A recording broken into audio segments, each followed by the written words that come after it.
بسم اللہ الرحمن الرحیم۔ السلام علیکم ورحمۃ اللہ وبرکاتہ۔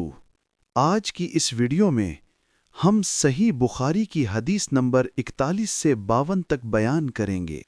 اللہ تعالی ہمیں ان احادیث کو سمجھنے اور ان پر عمل کرنے کی توفیق عطا فرمائے۔ حدیث نمبر 41۔ انہوں نے رسول اللہ صلی اللہ علیہ وسلم کو یہ ارشاد فرماتے ہوئے سنا کہ جب ایک بندہ مسلمان ہو جائے اور اس کا اسلام عمدہ ہو، یعنی یقین اور خلوص کے ساتھ ہو، تو اللہ اس کے گناہ کو جو اس نے اس اسلام لانے سے پہلے کیا معاف فرما دیتا ہے، اور اب اس کے بعد کے لیے بدلہ شروع ہو جاتا ہے، یعنی ایک نیکی کے عوض 10 گناہ سے لے کر 700 گناہ تک ثواب، اور ایک برائی کا اسی برائی کے مطابق بدلہ دیا جاتا ہے، مگر یہ کہ اللہ تعالیٰ اس برائی سے بھی درگزر کرے اور اسے بھی معاف فرما دے، یہ بھی اس کے لیے آسان ہے۔ حدیث نمبر 42۔ رسول اللہ صلی اللہ علیہ وسلم نے فرمایا کہ تم میں سے کوئی شخص جب اپنے اسلام کو عمدہ بنا لے، یعنی نفاق اور ریا سے پاک کر لے، تو ہر نیک کام جو وہ کرتا ہے اس کے عوض 10 سے لے کر 700 گناہ تک نیکیاں لکھی جاتی ہیں، اور ہر برا کام جو کرتا ہے تو وہ اتنا ہی لکھا جاتا ہے جتنا کہ اس نے کیا ہے۔ حدیث نمبر 43۔ آپ صلی اللہ علیہ وسلم ان کے پاس آئے۔ اس وقت ایک عورت میرے پاس بیٹھی تھی۔ آپ نے دریافت کیا، یہ کون ہے؟ میں نے عرض کیا، فلاں عورت، اور اس کی نماز کے اشتیاق اور پابندی کا ذکر کیا۔ آپ صلی اللہ علیہ وسلم نے فرمایا، ٹھہر جاؤ، سن لو کہ تم پر اتنا ہی عمل واجب ہے جتنے عمل کی تمہارے اندر طاقت ہے۔ خدا کی قسم، ثواب دینے سے اللہ نہیں اکتاتا، مگر تم عمل کرتے کرتے اکتا جاؤ گے، اور اللہ کو دین کا وہی عمل زیادہ پسند ہے جس کی ہمیشہ پابندی کی جا سکے اور انسان بغیر اکتائے اسے انجام دے۔ حدیث نمبر 44۔ آپ صلی اللہ علیہ وسلم نے فرمایا کہ جس شخص نے لا الہ الا اللہ کہہ لیا اور اس کے دل میں جو برابر بھی ایمان ہے، تو وہ ایک نہ ایک دن دوزخ سے ضرور نکلے گا، اور دوزخ سے وہ شخص بھی ضرور نکلے گا جس نے کلمہ پڑھا اور اس کے دل میں گیہوں کے دانے برابر خیر ہے، اور دوزخ سے وہ بھی نکلے گا جس نے کلمہ پڑھا اور اس کے دل میں ایک ذرہ برابر بھی خیر ہے۔ حضرت امام ابو عبداللہ بخاری رحمہ اللہ فرماتے ہیں کہ ابان نے بروایت قتادہ بواسطہ حضرت انس رضی اللہ عنہ رسول اللہ صلی اللہ علیہ وسلم سے خیر کی جگہ ایمان کا لفظ نقل کیا ہے۔ حدیث نمبر 45۔ ایک یہودی نے ان سے کہا کہ اے امیر المؤمنین، تمہاری کتاب یعنی قرآن میں ایک آیت ہے جسے تم پڑھتے ہو، اگر وہ ہم یہودیوں پر نازل ہوتی تو ہم اس کے نزول کے دن کو یوم عید بنا لیتے۔ آپ نے پوچھا، وہ کون سی آیت ہے؟ اس نے جواب دیا، سورہ المائدہ کی یہ آیت کہ آج میں نے تمہارے دین کو مکمل کر دیا اور اپنی نعمت تم پر تمام کر دی اور تمہارے لیے دین اسلام پسند کیا۔ حضرت عمر رضی اللہ عنہ نے فرمایا کہ ہم اس دن اور اس مقام کو خوب جانتے ہیں جب یہ آیت رسول اللہ صلی اللہ علیہ وسلم پر نازل ہوئی۔ اس وقت آپ صلی اللہ علیہ وسلم عرفات میں جمعہ کے دن کھڑے ہوئے تھے۔ حدیث نمبر 46۔ نجد والوں میں ایک شخص حضرت صلی اللہ علیہ وسلم کے پاس آیا۔ سر پریشان، یعنی بال بکھرے ہوئے تھے۔ ہم اس کی آواز کی بھنبھناہٹ سنتے تھے اور ہم سمجھ نہیں پا رہے تھے کہ وہ کیا کہہ رہا ہے، یہاں تک کہ وہ نزدیک آن پہنچا۔ جب معلوم ہوا کہ وہ اسلام کے بارے میں پوچھ رہا ہے، حضرت صلی اللہ علیہ وسلم نے فرمایا کہ اسلام دن رات میں 5 نمازیں پڑھنا ہے۔ اس نے کہا، بس اس کے سوا تو اور کوئی نماز مجھ پر نہیں۔ آپ صلی اللہ علیہ وسلم نے فرمایا، نہیں، مگر تو نفل پڑھے تو اور بات ہے۔ حضرت صلی اللہ علیہ وسلم نے فرمایا، اور رمضان کے روزے رکھنا؟ اس نے کہا، اور تو کوئی روزہ مجھ پر نہیں ہے۔ آپ صلی اللہ علیہ وسلم نے فرمایا، نہیں، مگر تو نفل روزے رکھے تو اور بات ہے۔ طلحہ نے کہا، اور حضرت صلی اللہ علیہ وسلم نے اس سے زکوٰۃ کا بیان کیا۔ وہ کہنے لگا کہ بس اور کوئی صدقہ مجھ پر نہیں ہے۔